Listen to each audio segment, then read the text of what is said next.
Program Madani Rakyat PMR bukti kerajaan komited dalam menyelesaikan isu mendasar di peringkat akar umbi. Perdana Menteri berkata usaha itu sekaligus menjadi wacana penghubung antara pihak pelaksana, menteri dan pegawai tinggi untuk bersama turun padang menghulur bantuan kepada rakyat. Tambah beliau, program seumpama wajar dipergiat agar setiap kementerian dan agensi memahami realiti sebenar di lapangan serta menilai pelaksanaan dasar kerajaan di peringkat rakyat.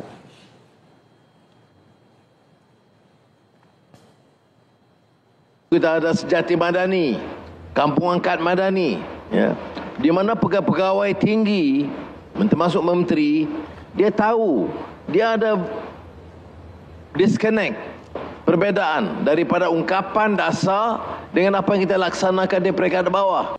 Ya. Jadi semua isu itu cuba ditangani dengan baik, kerana bila kita ada isu kita dengar, dia lain kalau kita lihat di peringkat pusat. Beliau menghadiri Majlis Penutup Program Madani Rakyat 2025 peringkat negeri Perak. Bertemakan pendidikan tinggi, pemacu negara madani, program berlangsung selama 3 hari di Lumut Waterfront dan menghimpunkan lebih 200 perkhidmatan kerajaan.